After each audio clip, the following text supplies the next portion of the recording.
every generation has its purpose.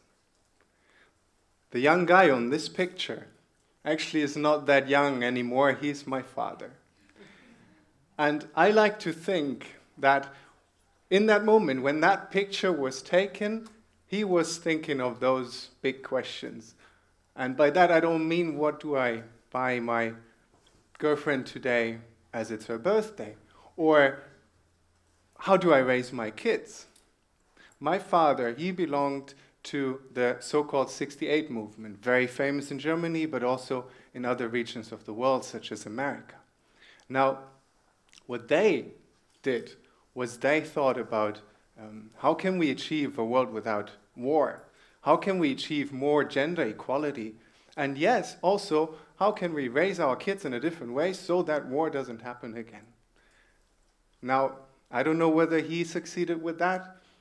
We might have to sit down and have a talk about that. But I like to think that, you know, he is still on that journey. He's still on that mission. And in fact, I asked him the other day, a few years back, and he said, yes, I'm still on my march.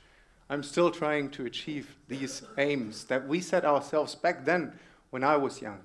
Now, funny thing is then, you know, I thought about the generation of his parents, and they came right out of the World War.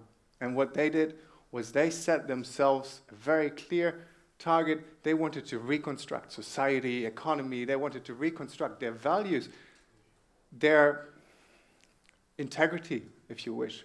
At least that was the case in Germany. And then, you know, I'm looking at myself and I'm thinking, okay, it's 2014. I've outgrown actually the age of my father in that picture. So what's the purpose of my generation? What do we stand for?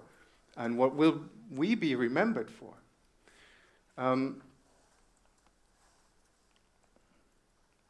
Sorry. Not sure. Can you just click on the next one? We'll do it like this. So what I would like to start with here is, are we defining ourselves by the products we use?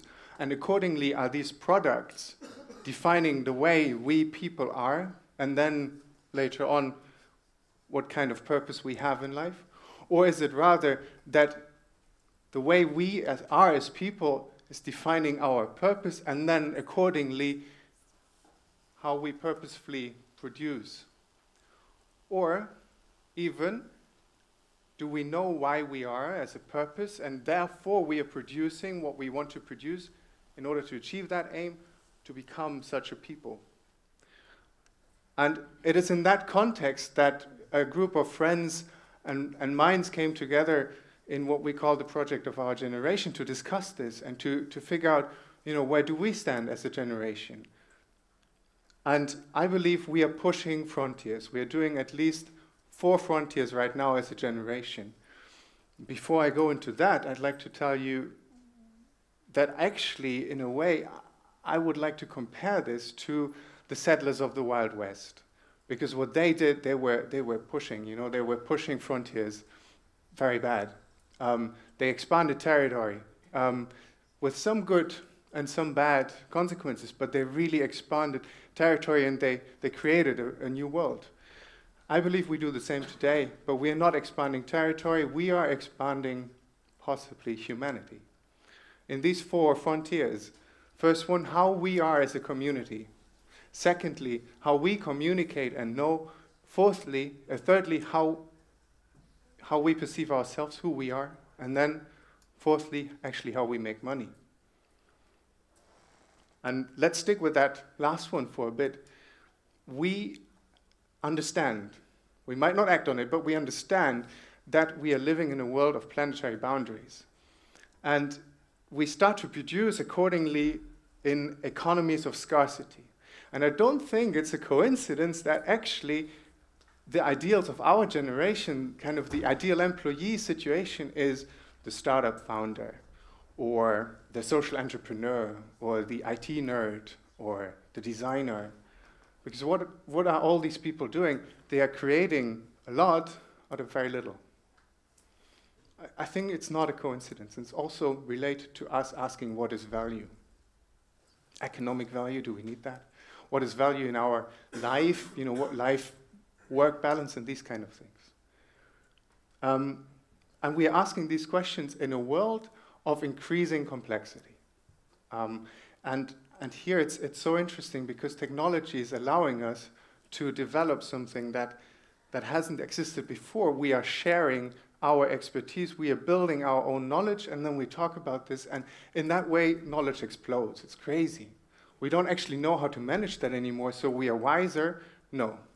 But we know more, yes. In that connectivity. And technology also allows us to redefine ourselves as in terms of identity and community, because what we are doing in our generation is we are having our offline world, you know, the real world where we shake hands and you actually feel it. And then we have the online world where you do the same, but you know, it somehow feels somewhere different. And so we have multiple identities. We are building communities that are stretching geographies. And you know, I studied here, so I consider myself, and actually still am, a citizen of Bruges. But at the same time, I'm a European, I'm a German, as I said at the beginning of the talk.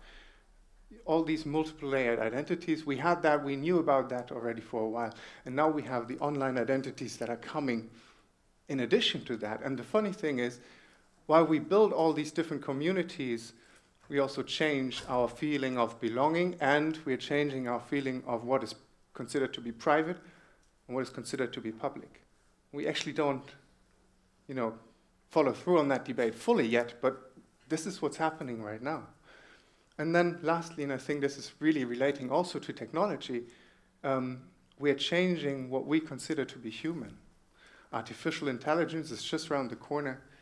Robotics is enabling us to say, I'm too lazy to do this. I've just seen an amazing advertisement for, you know, the possibility to do the cleaning without actually you ever touching that thing, and then, you know, it just goes round and round and looks kind of funny, but it does it itself.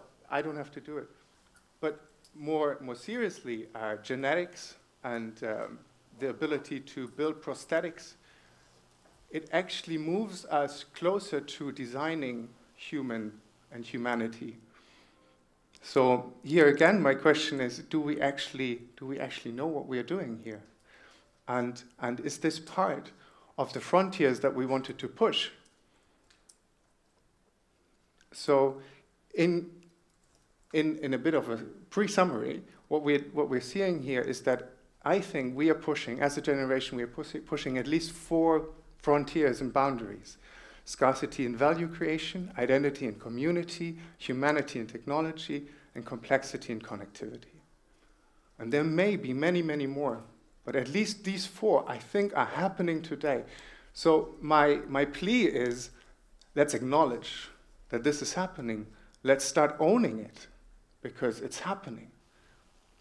And let's start talking about what is the project of our generation. So let's come back to the initial slide where my father is asking himself the big questions. And I would love to spark this debate with you today, and I would like to ask you, are these the frontiers we would like to push? Are these the things we would like to be remembered for?